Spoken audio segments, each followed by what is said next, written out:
All right, so we've got a really fascinating deep dive ahead of us today. You listeners sent in this huge collection of audio, 40 files from the Iranian program Marfet with these two thinkers, Dr. Dinani and Dr. Larijanii. We've listened closely to all of it, and for this deep dive, we're going to focus on their insights into Hafez Shirazi, which I'm excited about. This is Wisdom Unveiled, by the way, for anyone just tuning in. A great choice. Yeah, so many gems in those conversations. And just a heads up, this is a translation, so some of the finer points of the original Persian might get a little, lost in translation. We'll do our best, but just keep that in mind as we go along. That's important to remember whenever we're dealing with translated material. It adds another layer to the interpretation. Exactly.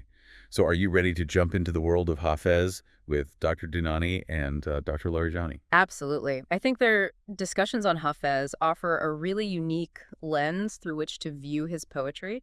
Okay, great. Well, let's dive in. They talk about this one couplet, a really powerful one, that opens one of Hafez's ghazals. It goes, which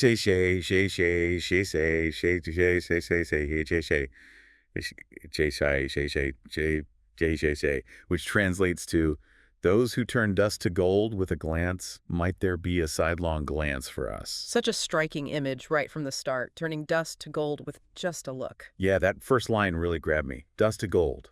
What's Hafez getting at here? It feels like he's using the idea of kimia, right? But not in the way we think of chemistry today. Right. It's more like he's tapping into the ancient concept of alchemy. That word kimia, it actually is where our modern chemistry comes from. Oh, interesting. Yeah. But historically, kimia was all about transforming matter, particularly the idea that you could transmute base metals like lead or copper into gold. Ah, I see. So, like the alchemist's dream, that ultimate transformation. Exactly. It wasn't about chemical reactions as we understand them now. It was more about this mystical ability, or at least the aspiration, to create something so valuable out of something seemingly ordinary.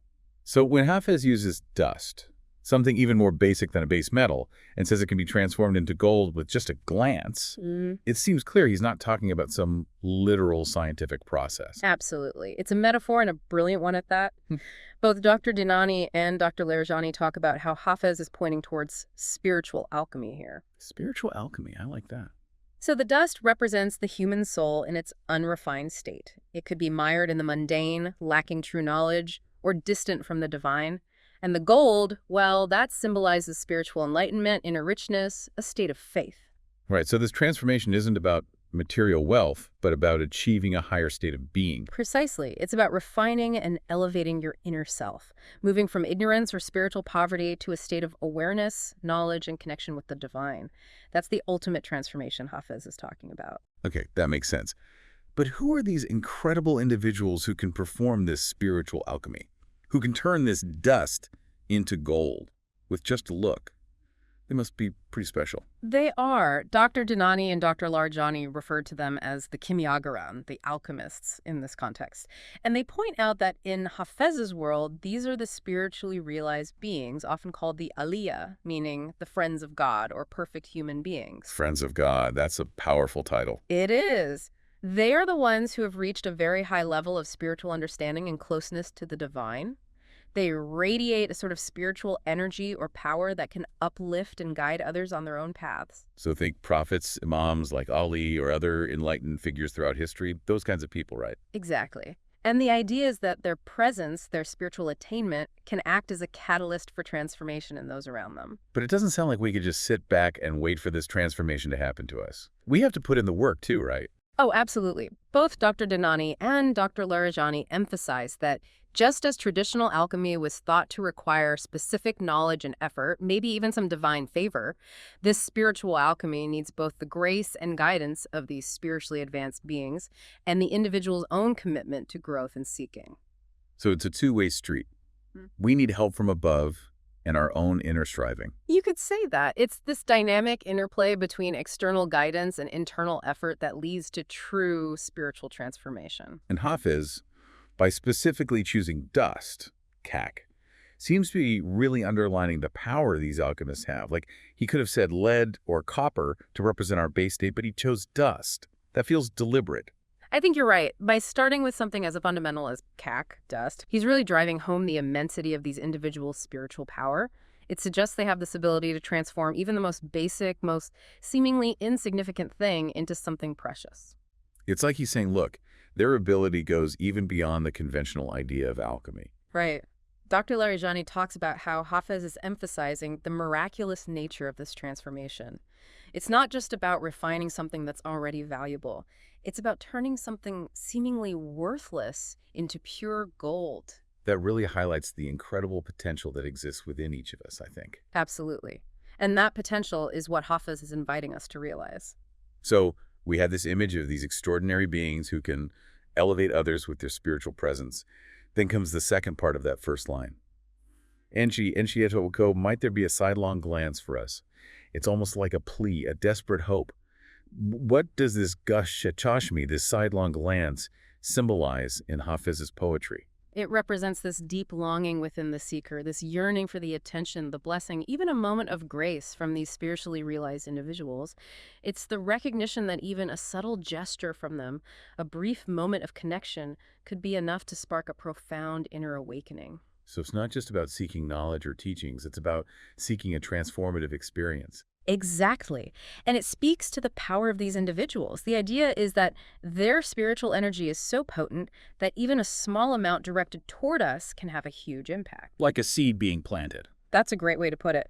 A seed that has the potential to grow into something remarkable. This reminds me of the story of Maulana Jalaluddin Rumi and his encounter with Shams Tabrizi. Before Shams, Maulana was a respected scholar. But their meeting, their connection, ignited this incredible outpouring of poetry and spiritual insight, almost like that spiritual glance you were talking about. Yeah, that's a perfect example. Dr. Dinani talks about this story too. Before Shams, Maulana was well regarded, but their encounter sparked something extraordinary within him. It changed the course of his life. It did. And his poetry, especially the Masnavi, became this testament to the transformative power of a genuine spiritual connection. Without that glance, that meeting with Shams, his path might have been very different. And just like Maulana, individuals who have experienced this kind of profound transformation, they leave a lasting impact on the world. Just look at the legacy of someone like Hafez. His poetry continues to resonate with people centuries later. Absolutely. And what's interesting is that even someone like Nietzsche, the German philosopher, was deeply moved by Hafez. Wow, Nietzsche, really? I wouldn't have expected that. Yeah, he was known for being quite critical, especially of religion and mysticism. But he saw something unique in Hafez. He called it a kind of spiritual intoxication. And he praised the power of Hafez's perspective. That's pretty remarkable, a testament to the universal appeal of Hafez's wisdom. Okay, so let's move on to the second line of the ghazal, which translates to, the hidden pain is better kept from claimant physicians, for perhaps from the unseen treasury he will provide a cure. So now Hafez is talking about hidden pain. And he mentions these tabibane modai, these claimant physicians. Who are they? Well, in this context, the Tabibani Modai are those who claim to have spiritual knowledge and the ability to heal others, but lack genuine understanding. They might appear to be authorities, but they don't have the real depth of insight to offer true healing. So they're putting on a show. Right. And Dr. Dinani points out that this isn't limited to the past. He says even today, with all our formal qualifications and certifications, you can still find people who embody this idea of the claimant physician. People who might look the part but lack genuine inner wisdom. Oh, I could definitely see that. Yeah. But in Hafez's time, where outward credentials might have been less common, it was perhaps even easier for people to present themselves as healers without the necessary inner work. And this pain that Hafez is talking about, it's not physical pain, is it? It's something deeper, right? Right. This dard, this pain, it's the pain of the soul. It's the longing for connection with the divine, the anguish of feeling separated from something greater, the suffering that comes from negative inner states like envy, greed, or pride. It's like those wounds that we carry inside, the things that prevent us from being our true selves. Exactly. And these are the kinds of wounds that can't be healed with conventional medicine. They require a different kind of remedy. And the cure for this hidden pain, according to Hafez, doesn't come from those claimant physicians, but from the Khazan-e Ghaib, the unseen treasury. Who is he pointing to here? He's pointing to the divine, to God. In the translation, it's rendered as He, the ultimate source of healing, wisdom, and grace. And this Khazan-e Ghaib, this unseen treasury, it represents the spiritual realm, the source of all true remedies for the soul's deepest afflictions. So it's saying that True healing, true solace, comes from connecting with the divine, not from relying on those who merely claim to have the answers. Exactly. And I think this has a powerful message for us today. It's a reminder to be discerning in who we turn to for spiritual guidance. Right, to be careful about who we trust with our vulnerabilities, our inner struggles, especially when it comes to those big existential questions, those deep longings we all have. Yes. Because revealing those things to someone who doesn't truly understand, or who is themselves spiritually immature, it can actually be harmful. In those cases, Hafez suggests silence might be better. To turn inward, to seek guidance from the true source. It's about finding the genuine article. Precisely. And there's a really interesting point that Dr. Dinani brings up from Al-Matabai about these Mahdi, these claimants. He suggests it's not always about deliberate deception. That's right. Tabatabai offers a more nuanced perspective. He says a claimant can be someone who presents themselves in a way that isn't their true self. Even if they're not intentionally trying to mislead anyone, it's more like they lack self-awareness. They haven't done the inner work, so they end up projecting a false image, even unknowingly. So even with good intentions, someone might still be a claimant if they lack that genuine inner understanding. Exactly. They might have a superficial understanding of spiritual matters, but they haven't truly embodied the wisdom they claim to possess. This makes me think of that story that Milana tells about the guy who wants a lion painted on him. Oh, yes, the story of the aspiring painter. I love that story. It's such a perfect illustration of the emptiness of claims without substance. It is. The way the lion keeps losing its essential parts, the tail, the head, the stomach. It's so funny, but also so profound. And the painter keeps insisting that those parts aren't important. Right. He focuses on the superficial details, the outward appearance, but he misses the essence of what makes a lion a lion. It's a brilliant commentary on the dangers of superficiality. And isn't that something we all struggle with to some extent? This desire to present a polished version of ourselves, to wear a mask. It's so deeply human, isn't it? We want to be liked, to be admired, to fit in. So we often show the world a version of ourselves that we think will be accepted, even if it's not entirely authentic. That's we're all wearing masks to some degree. And Hafez, as a keen observer of human nature, he understood this very well. He saw that there's often a gap between who we truly are and who we aspire to be. And sometimes that gap leads us to create these personas, these masks, instead of embracing our true selves. But for true spiritual growth, we need to be willing to shed those masks, right? Absolutely. Dr. Larijanii talks about how while some level of social presentation might be necessary for, just functioning in society, for genuine spiritual progress, authenticity is essential. We need to be willing to look within and to confront those parts of ourselves that we might be hiding, even from ourselves. So we've got humans wearing these masks, and then Hafez introduces this idea of the divine also being veiled.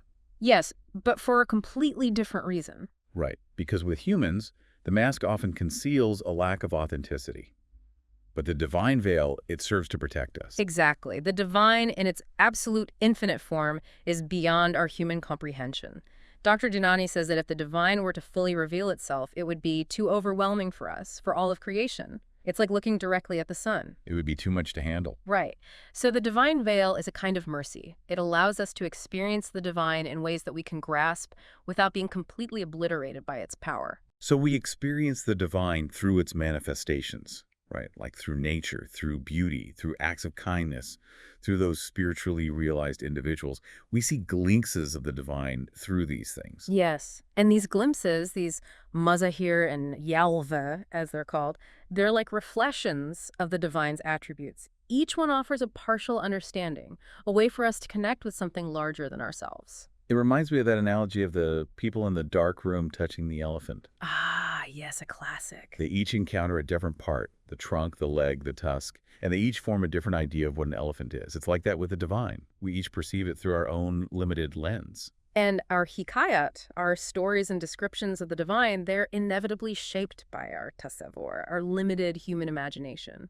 Even the Prophet Muhammad, who is considered the most enlightened of beings, acknowledged that the true nature of God is ultimately beyond human comprehension.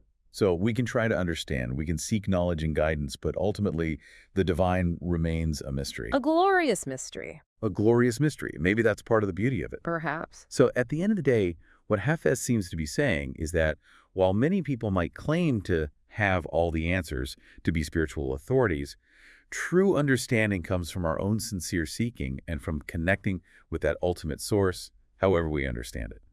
And maybe, just maybe, we'll be fortunate enough to receive that sidelong glance from a truly enlightened soul that can help us along the way. That's a beautiful summation of what these conversations between Dr. Dinani and Dr. Larijanii reveal about Hafez's wisdom. It's about recognizing the limitations of those who simply claim knowledge, and instead turning towards the authentic source of all being, seeking that transformative grace that can truly elevate us, turn our dust into gold. And as we wrap up, I think it's a good time to reflect on what these ideas mean for each of us. Think about those hidden pains that you might be carrying. Where do you turn for guidance? Who are the people you trust with your vulnerabilities? And can you distinguish between those who offer genuine wisdom and those who are just offering superficial solutions? And maybe even ask yourself, what masks am I wearing? How can I move towards a more authentic way of being in the world? Because maybe, just maybe, that's how we attract that sidelong glance, that transformative encounter that leads to genuine inner growth. It's something to ponder, that's for sure. And maybe, as you continue to explore these questions, go back and revisit Hafez's poetry. See what new layers of meaning reveal themselves to you. Who knows what gems you might uncover? Well, that's all the time we have for today's deep dive. Thank you for joining us on this journey into the wisdom of Hafez.